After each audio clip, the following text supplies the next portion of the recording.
Select Africa TV ngokukhethulazo eliseqopheleni uhlubudlube ekhasini eshisa usisole zingeni phela la kusindwe ngoba ethole njengoba nongazi ukuthi inkunzi isematholeni dubulubadidu badakaze yebe sivela mphela bhubela sikhukhukazi inqolobane yamanoni kaZulu bayibagiye baqephuza nosazwe ayidubukele besina bededelana inkundla ingangozulu imvungu yomthatha ehloko makwala semome kwanalele imvoku uzibuthe moya inkunzi ehlabusentu manqaphaza ngokuqabela ukufadabala abacika seningizimu Afrika izigi zendlovu umhlaba zamazama likhulu liyeza lenyelela lelobonakala eningizimu enyakatho empumalanga nasentshonalanga ungesiphalaphala Mpumalanga Scott zamcholo unethe kahle kwavela amaqhawe namaqhawekazi eqheliswe ngolegwalagwa Nginibingelela babukeli beSelect Africa TV igama ngikwazi ukuthi obusani ngwakamthemvu bathele njabule ihora bazi kahle odali bangibiza ngohora beka-ke ngikhona bafowethu la ngihleli ngishilo ngathi ngisedameni bafowethu ngifake inethi yami la ngiphuma nofisha abakhulu njengoba umbona nje ngihleli nensizwa kuhle kuDeli Lecthetu ngikhona ngilaya amaphumulo eCranscorp ngihleli nensizwa ke bafowethu engizoyithula nje kwemanje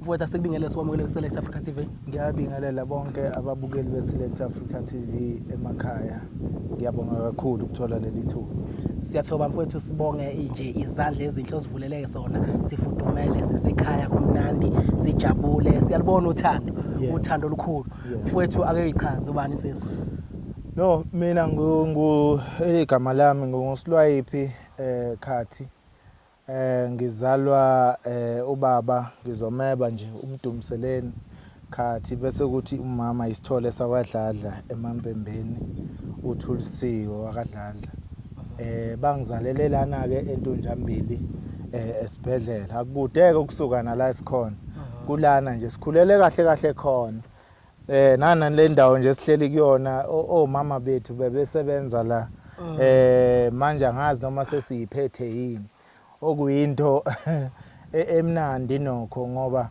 sasingazi ukuthi so esikwazi ukuhlala endaweni ezithazibeka nje yeah babukeli beSelect Africa TV njengoba echaza umfoka Khathi sipholile ke bafethu sihlalele njengoba echaza ukuthi mama babesebenza la namhlanje sipholile sibhalofo sidlengelele kumnandi sijabule mfoka Khathi ziningi mfethu izinto ezenzayo ngaphandle kwalokho umculi ubone iqembe belikhona la lidla abantu awuchaze mfethu no ngizosho sekukaningana wona bhuti ngisendimeni kodwa ukuthi ke kukhona ehlathini kukhona ngathi kumvela bese kuzoba khona iPSL kusho ukuthi nje ngizoqala ke ngikhulumele mase singena kakhulu kwiPSL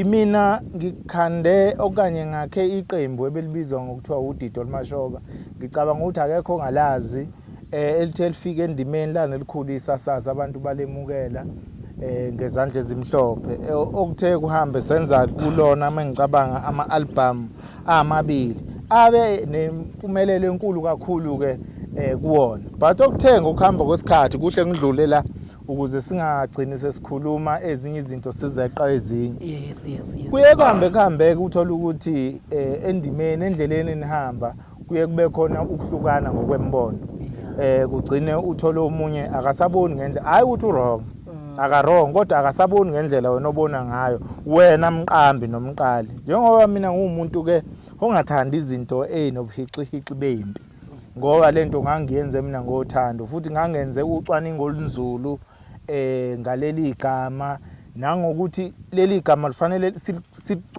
sicule ngaphansi kwalo kanjani ukuze likwazi ngoba phela igama elebutho leli UDIDI OlUMASHOBA yes kufanele si relate egameni kakhulukazi mase deliver umculo wethu engibona ukuthi kwangisebenzela kakhulu ngoba likhulile one libe no following enkulu kakhulu lidayise kahle kakhulu kulama album amabili kusukela la qala then kuthe ngokuhamba ngicathe emva kwealbum yesibili naye yenze kahle futhi esesapika khona okhuzani onkosi yamagcokama njalo ukukha phezulu abantu esisebenze nabo ngabuka ukuthi ubudlelwano bethu abusebuhle ngizosho nje into efika ibe inkinga emaqenjini kunoma iliphi iqembu lika Maskandi nelikhona nengafisa ukuthi abafowethu ngibacobelele abanye abasacabanga ukuqala amaqembu one into efika ishaye kakhulu meni iqembu kuhamba umuntu omholi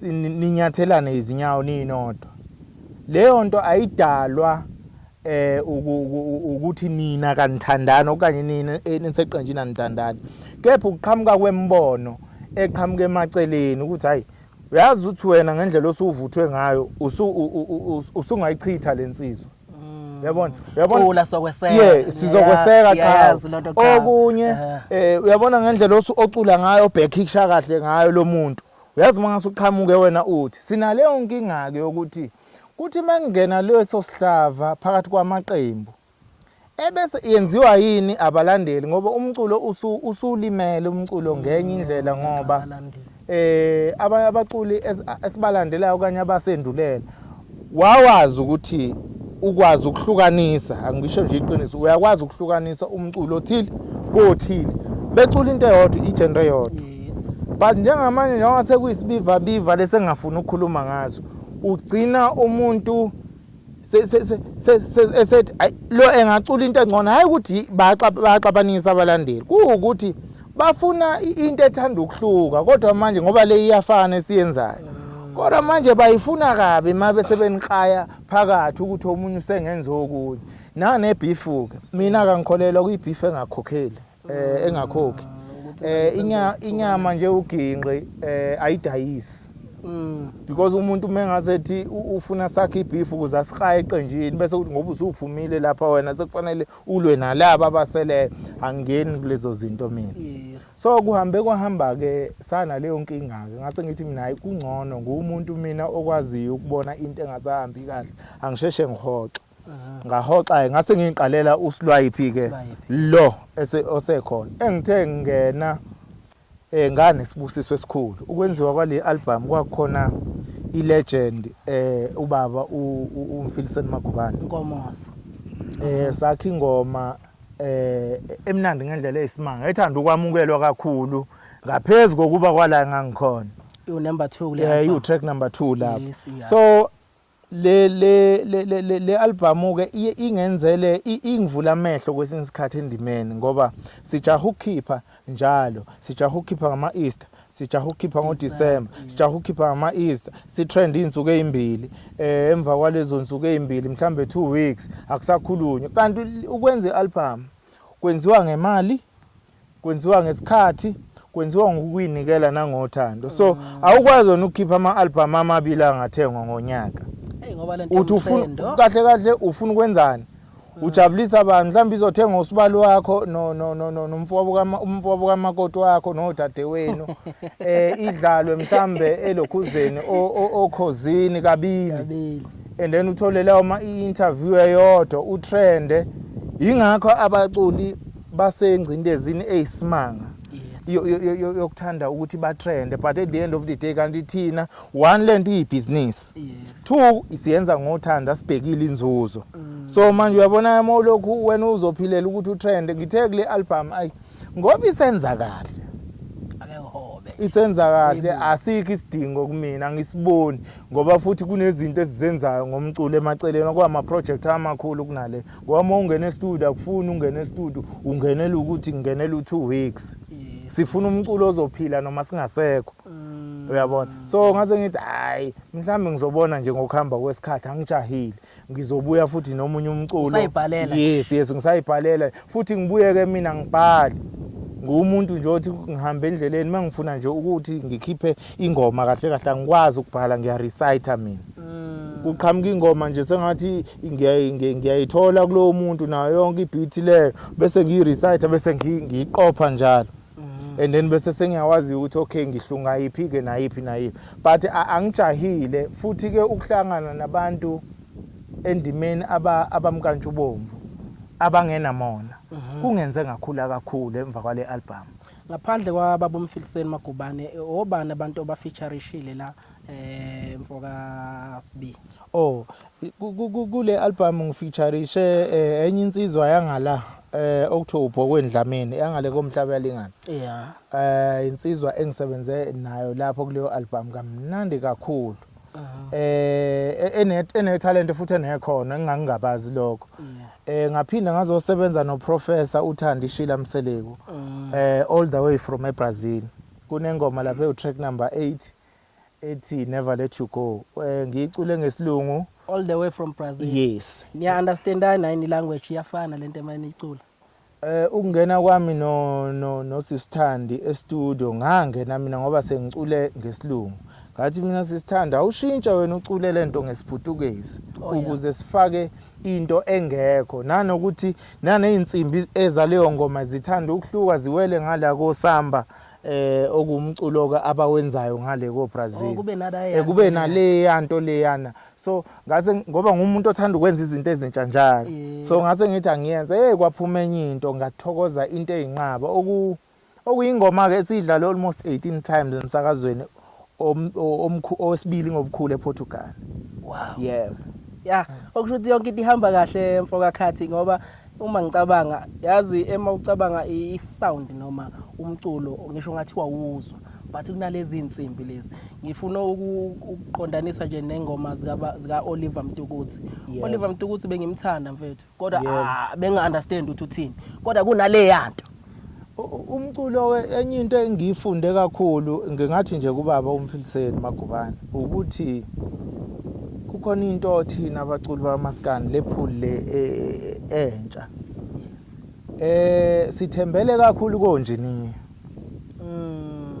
Sithembele kakhulu konjini ukuthi hayi mengase ngifaka ilead yami, ngafaka ivocal, ngafaka ibacking.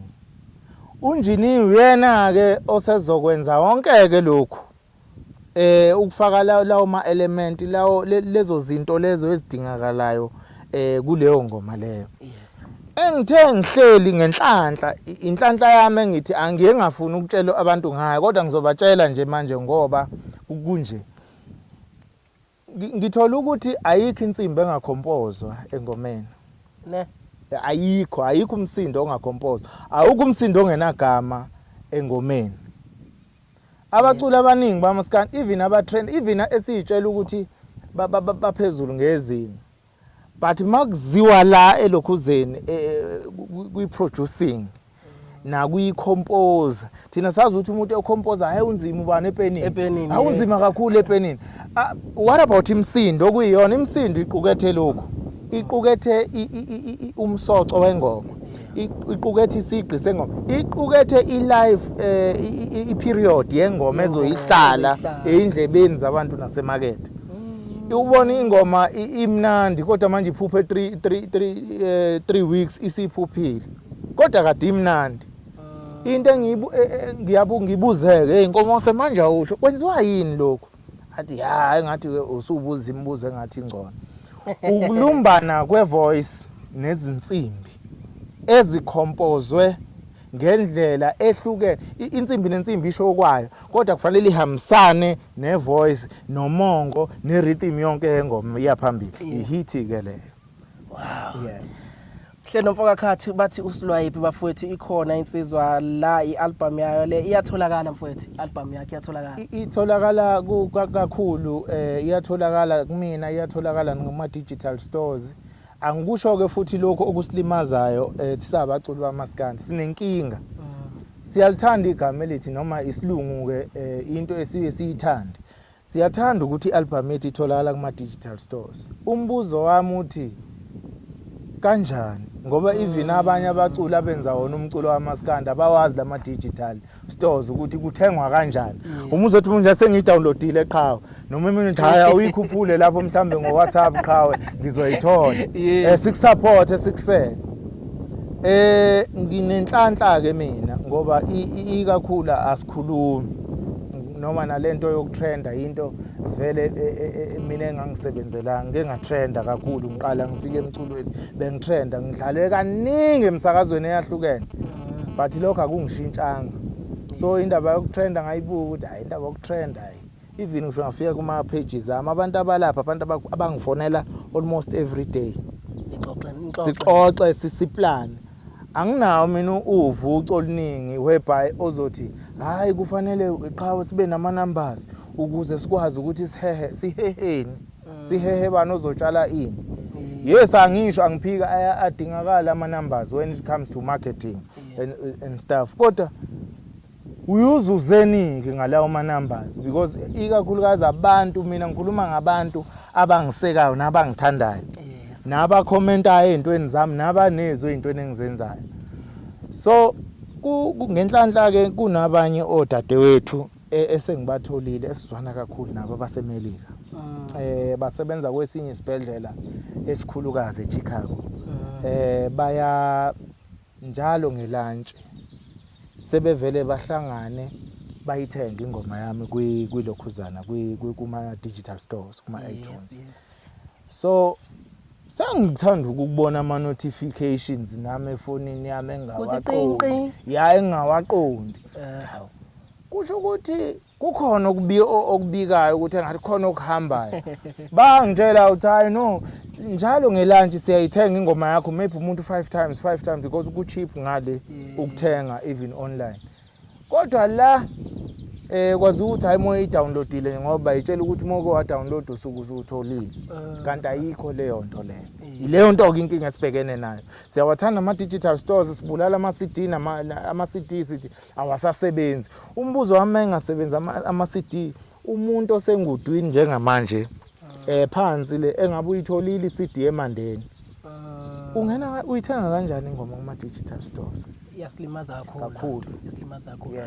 Ngiyayizwa uyayibeka uyacaca babukela beSelect Africa TV nginoSilwayiphi la umfoka khathi insizwa bafowethu ebikade iseqembini lo Didi OlUMASHOBA manje simele mfowethu isimo sakho nalezi insizwa ubonazo lagcina nibeka nephi ngoba abalandeli bunabalandeli lapha. Exactly. Asibatshele mfowethu. Ngizoqala kulombuzo wakho oqala uthi insizwe ezilapha sikanjani nazo. Mina ngeke ngiqamba amanga mhlambe ngilokhu nginabukelisa inkulumo njalo. Isimo salapha nasikho right. Abafowethu and I strongly believe futhi ngiyazi abangifiseli into enhle. Bafisa sengathi manje bangangisula kuyo yonke into imovement uyabona basula umlando owaziwa abantu. Baphinde batshela abantu izinto mhlambe ezimbi ngame engelona iqiniso. Leyo nto engithi abafowethu abayiyeke ngoba mina ngikho kuyona. Kuyangidumaza uyabona sihleli kanjena nje sigcine sekuthiwa sibhekane. Mhlambe singangabhekana ngokomsebenzi kodwa uyabona mase ku personal. Bazame kaningi abafowethu angibacebi kubalaleli. Bazame kaningi abafowethu ukungicekela phansi. Kangangokuba ezinye indawo bake bagijima bangivale kuzona ukuthi ngingaqashwa kuzona. Leyo nto engiye ngiyibuke ngithi mina kunzima ukuma kumuntu ongadlali nawe futhi ongadlalela igine njengeyakho ngoba uzoshoda isipiliyoni. Lento abayenzayo ngiyabanxusa nabasondelene nabo nje abazothola lo myalezo. Angikho mina empini, angikho empini nabo. Ngihambela indlela yami kwathi kuvale kumnyango ukuthi sinabo sihleke kwavule komunye. Uyabona njengoba sihleli la sihleli nje kahle nje asinankinga sikhululekile and kuningi sengikufundile engangeke ngikwazi ukufunda ngisena ngoba enye into ebuye isenza inhliziyo zethu zibe buhlungu ukuthi ukuhlukana komuntu noma ukuhlukana nentombi kuyefana nokuhlukana nentombi. Intombi iyihlukane nawe ithande enye insizwa. Wena into okuhlalela kufanele uyenze ukuyihalolisela leyo insizwa uthi hayi mfowethu akulingananga. Izifiso zami futhi ngalentombi azifananga. Mhlawumbe wena ungayifisela okungcono yabo impilo injalo because ukuvaleka komunye umnyango ukuvuleka komunye. Okunye ke ngabalandeli abalandeli kabantu abasensitive kakhulu. Personally imina ebengigqugquzela abalandeli bathanda iqembu bethanda mina. So bona mase bebona ngingasekho asikho isidingo sokuthi bahambe bengikhuluma kabi kulabo bantu.